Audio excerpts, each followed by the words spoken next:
तो बच्चों कैसे हैं आप।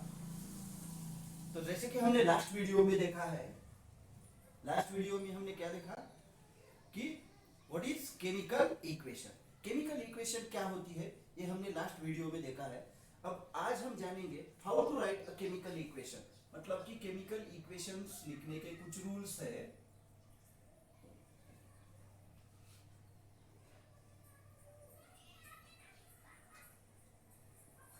रूल्स फॉर राइटिंग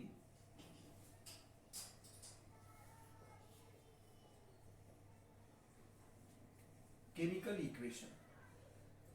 तो बच्चों केमिकल इक्वेशंस जो लिखे जाते हैं कुछ रूल्स के तहत लिखे जाते हैं। तो रूल्स क्या है आज हम पढ़ेंगे। सबसे पहला रूल जो है बच्चों, देखिए हम क्या करते हैं जब भी केमिकल रिएक्शन लिखते हैं तो लिखते समय हम क्या करते हैं, लेफ्ट हैंड साइड में टोटल रिएक्टेंट्स लिखते हैं। मतलब जो भी आप जानते हैं what is reactant, what is product, the substances which involves और participate in a chemical change. The substances which participate in a chemical change are called as reactants. जो भी रासायनिक बदलाव में जो सब्सटेंसेस पार्टिसिपेट करते हैं उन सारे सब्सटेंसेस को, पदार्थों को हम क्या कहते हैं, रिएक्टेंट कहते हैं। और जो substance, the substance which is formed as a result of chemical change, मतलब जो पदार्थ रासायनिक बदलाव के कारण तैयार हुए हैं, रासायनिक बदलाव के कारण तैयार हुए हैं, उन सारे पदार्थों को हम क्या बोलेंगे, प्रोडक्ट्स बोलते हैं। तो यहां पे हम देखेंगे all reactants are return to, सारे रिएक्टेंट जो होते हैं वो कहां लिखते हैं हम,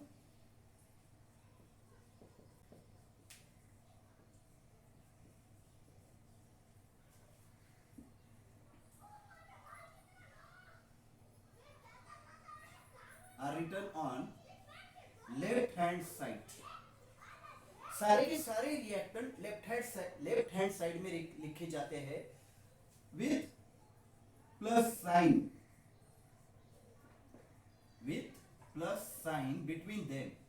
उनके बीच में अगर मान लीजिए एक या फिर एक से ज्यादा रिएक्टेंट है, मतलब पार्टिसिपेट करने वाले सब्सटेंसेस ज्यादा है, तो उनके बीच बीच में हम क्या लिखते हैं, प्लस साइन लिख देते।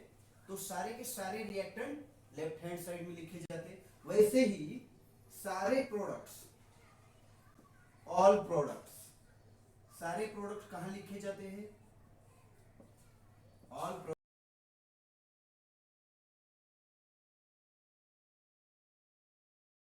प्रोडक्ट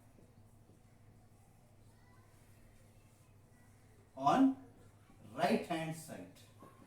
सारे के सारे प्रोडक्ट जो है ना बच्चों वो कहां पे लिखे जाते हैं, राइट हैंड साइड में लिखे जाते हैं। और वो भी अगर एक से ज्यादा है तो उनके बीच में हम क्या करते हैं, प्लस साइन जोड़ देते हैं, विथ प्लस साइन। तो बच्चों हम एग्जांपल लेंगे आगे जाके। तो देखिए अब यहाँ पे हमने लिखा कि रिएक्टेंट जो है वो लेफ्ट हैंड साइड में है, प्रोडक्ट जो है वो राइट हैंड साइड में है बच्चों।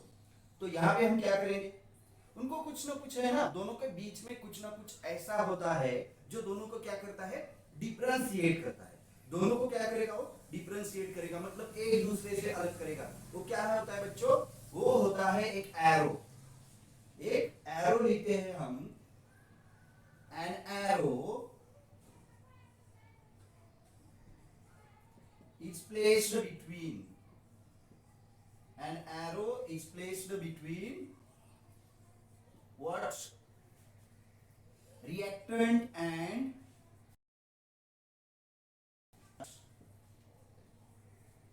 जो प्रोडक्ट होते हैं ना बच्चों उनके और रिएक्टेंट के बीच में हम क्या करेंगे, एक एरो लिखेंगे directing towards the product. Okay, reactant और प्रोडक्ट के बीच में हम क्या करेंगे, एक एरो लिखेंगे। यहाँ पे हम ब्रैकेट में दिखाते हैं, देखिए ये एरो हम लिखेंगे। कहाँ लिखेंगे, रिएक्टेंट और प्रोडक्ट के बीच में। ये एरो का क्या काम होता है, ये एरो हमें रिएक्शन की डायरेक्शन बताता है। This arrow is always tells from reactant to product. ये एरो जो है उसकी टेल जो होती है वो रिएक्टेंट की तरफ होती है, और जो उसका हेड होता है, हेड कहां पे रहता है बच्चों, हेड रहता है उसका प्रोडक्ट की तरफ। मतलब वो हमें ये बताता है कि रिएक्शन रिएक्टेंट से स्टार्ट होके प्रोडक्ट की तरफ जा रही है। एरो हमें क्या बताने की कोशिश करता है? Direction of the reaction. Arrow gives, देखिए, arrow gives direction of reaction. Arrow हमें क्या बताने की कोशिश करता है बच्चों? It gives direction of the reaction. ठीक है, तो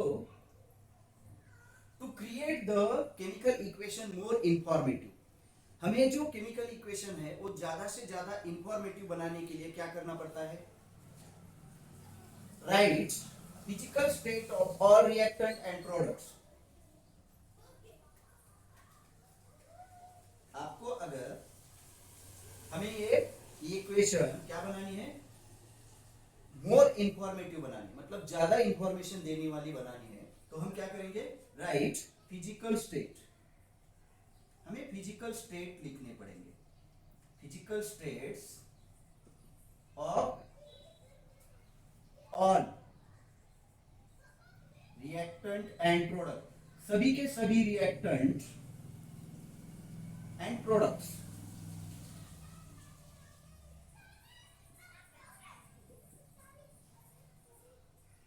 टू देयर बेस।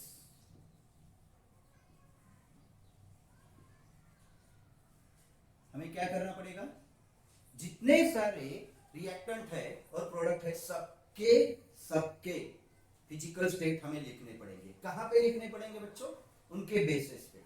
उनके बेस में हम क्या करेंगे? हर एक रिएक्टेंट का, हर एक प्रोडक्ट का इक्वेशन हम लिखेंगे, सॉरी फिजिकल स्टेट हम लिखेंगे बच्चों।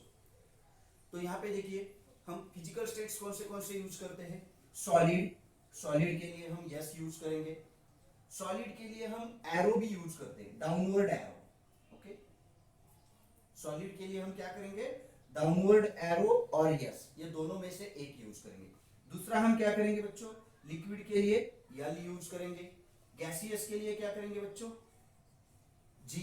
ओके, इसके लिए एरो भी यूज कर सकते हैं, अपवर्ड डायरेक्शन, बिकॉज सॉलिड कहां पे जाएंगे बच्चों? जो भी सॉलिड बनते हैं वो हेवियर रहते हैं, नीचे ही आएंगे। ठीक है, रिएक्शन में मान लीजिए अगर सॉलिड बन जाएगा तो वो सॉलिड क्या करेगा? जो भी हमारा बीकर है, राउंड बॉटम फ्लास्क है, मान लीजिए, उन सब में जो सॉलिड बनता है वो उसके बॉटम पे जाके सेटल हो जाता है। इसलिए हम इसको डाउनवर्ड एरो से रिप्रेजेंट करेंगे। लेकिन जब भी रिएक्शन में हमारा गैस बनेगा, हमारे रिएक्शन में क्या बन जाएगा? गैस बन जाएगा। तो बच्चों गैस कहां पे जाएगी? गैस बहुत हल्की होती है। गैस क्या होती है? बहुत ही हल्की होती है। इसलिए गैस कहां पे चली जाएगी? ऊपर चली जाएगी, ऊपर ऊपर ऊपर ऊपर चली जाएगी। इसलिए हम क्या करेंगे? एक एरो निकालेंगे। वो एरो कहां पे रिप्रेजेंट करेगी? ऊपर वाली डायरेक्शन में रहेगी। और इसके बाद हमें मान लीजिए कुछ सॉल्यूशंस दिए गए, उस सॉल्यूशंस में, सॉल्यूशंस बनाने के लिए हमने कौन सा सॉल्वेंट यूज किया है, उसके आधार पे क्या करेंगे? हम सॉल्यूशंस के कुछ टाइप्स बनाते हैं। जैसे कि अगर मान लीजिए हमने पानी का इस्तेमाल करके, पानी यूज करके सॉल्यूशन बनाया है, तो उसको हम करेंगे एक्वस सॉल्यूशन। मान लीजिए अल्कोहल यूज करके हमने सॉल्यूशन बनाया है, तो हम कहेंगे अल्कोहलिक सॉल्यूशन। और इन दोनों को छोड़ के, बाकी कौन सा भी पदार्थ यूज करके हम क्या करेंगे? सॉल्यूशन बनाएंगे, तो उसे हम क्या बोलेंगे? Non aqueous. Non aqueous. ठीक है, तो इस प्रकार बच्चों ये सारे के सारे फिजिकल स्टेट्स क्या करते हैं? हम इक्वेशन ज्यादा से ज्यादा इंफॉर्मेटिव बनाने के लिए यूज करते हैं। इसके बाद मान लीजिए अगर कोई रिएक्शन पॉसिबल ही नहीं है, मैं क्या बोल रहा हूं?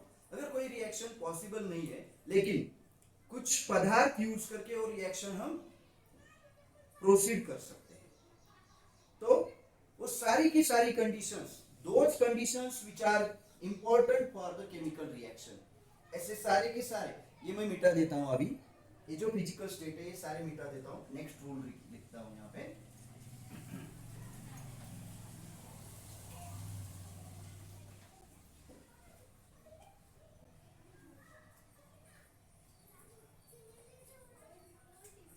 Next rule, all important conditions, all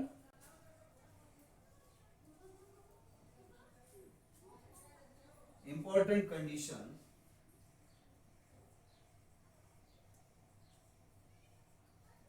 are written above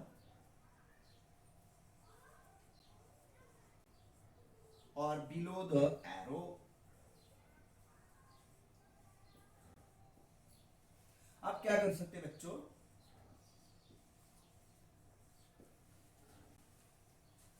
देखिए कुछ रिएक्शंस ऐसी होती है जिनको हमें क्या करना पड़ता है, हाई टेम्परेचर पे कैरी करना पड़ता है। तो वहां पे हमें इंपॉर्टेंट कंडीशन क्या है, हमारी हाई टेम्परेचर है बच्चों। कौन सी कंडीशन इंपॉर्टेंट है, हाई टेम्परेचर। सेकेंड हमारी कौन सी कंडीशन इंपॉर्टेंट है, होती है प्रेशर। या फिर अगर हमने कुछ रिएक्शंस में क्या किया, कुछ रिएक्शंस में हमने कैटलिस्ट यूज किया बच्चों। कैटलिस्ट क्या होता है वो मैंने बता दिया पहले। अगर कैटलिस्ट यूज किया, कैटलिस्ट होता क्या है, अगर दो रिएक्टेंट एक दूसरे के साथ रिएक्ट नहीं कर रहे किसी वजह से, तो हम क्या करेंगे, उसमें कैटलिस्ट ऐड करते हैं। तो कैटलिस्ट क्या करता है, जैसे कि पंडित जी होते हैं ना, वधू और वर का मिलन करके निकल जाते हैं घर को, वैसे ही कैटलिस्ट आता है जो रिएक्टेंट एक दूसरे से शर्मा रहे, रिएक्ट नहीं हो पा रहे, उनको क्या करता है, मिला देता है एक दूसरे के साथ। और वो एक दूसरे के साथ मिला के उनकी रिएक्शन पूरी करके जो कार्य उस पर सौंपा गया था वो पूरा करता है, अपने आप निकल के घर जाता है। इसी प्रकार जो पंडित जी है वही हमारे कैटलिस्ट है। अगर रिएक्शन प्रोसीड नहीं हो रही तो कैटलिस्ट क्या करता है, दोनों रिएक्टेंट की एक्टिवेशन एनर्जी कम करता है और रेट ऑफ रिएक्शन बढ़ा देता है, जिससे हमारी रिएक्शन कम टाइम में पूरी हो जाती है। तो ऐसे इंपॉर्टेंट कैटलिस्ट होते हैं। ये सारे की सारी इंफॉर्मेशन और जो भी कंडीशंस है वो हम क्या कर सकते हैं, एरो के ऊपर या फिर एरो के नीचे लिख सकते हैं। इस प्रकार इन पांच रूल्स को फॉलो करते हुए हम कोई भी केमिकल इक्वेशन लिख सकते हैं बच्चों। ओके, तो देखिए आप लिख लीजिए, मैं मिटाने वाला हूं, हम कुछ एग्जांपल्स देखेंगे।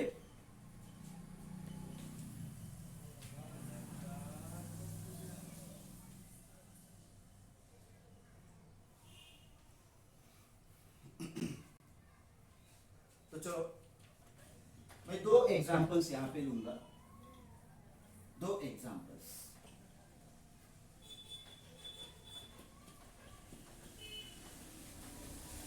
कंसीडर कीजिए क्या हो गया, ये नाइट्रोजन गैस है, नाइट्रोजन गैस, ठीक है, ये मिल गई हाइड्रोजन गैस के साथ, ठीक है। तो इनमें से क्या बन जाएगा बच्चों, अमोनिया, वो भी एक गैस ही है,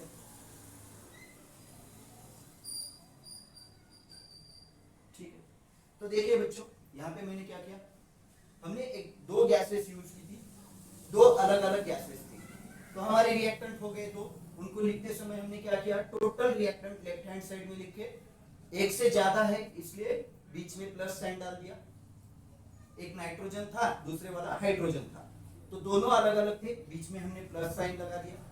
हमारा प्रोडक्ट एक ही बन गया, इसलिए एरो के उस वाली साइड में, राइट हैंड वाली साइड में क्या कर दिया, हमने प्रोडक्ट लिख दिया। ये हो गया हमारा first and second rule. Third rule, an arrow is placed between reactant and product. हमने एक एरो यहाँ पे लगा दिया जो कहाँ पे डायरेक्ट कर रहा है बच्चों, हमें रिएक्टेंट से, मतलब नाइट्रोजन और हाइड्रोजन गैस मिलके क्या बन रहा है, अमोनिया बन रहा है। ये हमें रिएक्शन की डायरेक्शन बताता है बच्चों, ये हमें क्या बताता है, रिएक्शन की डायरेक्शन बताता है। और नेक्स्ट वाला रूल हमने क्या कर दिया, जितने भी हमारे रिएक्टेंट थे या फिर प्रोडक्ट थे, सबका हमने क्या कर दिया, सबका फिजिकल स्टेट लगा दिया, यहाँ पे लगा दिया। अब यहाँ पे हमारे लिए कोई इंपॉर्टेंट कंडीशन नहीं थी, तो एरो के ऊपर या नीचे हमने कुछ नहीं लिखा। नेक्स्ट एग्जांपल हम लेंगे, अनसैचुरेटेड हाइड्रोकार्बन लेंगे हम, जिसमें हमें क्या मिलाना पड़ता है, हाइड्रोजन मिलाना पड़ता है। तो एक एग्जांपल लेंगे हम, CH2 डबल बॉन्ड CH2, ये है बच्चों अनसैचुरेटेड हाइड्रोकार्बन जिसका नाम है इथीन। अब हमें क्या करना है, इस इथीन में हाइड्रोजन मिलाना है। इस इथीन में क्या मिलाना है बच्चों, हाइड्रोजन मिलाना है। ठीक है,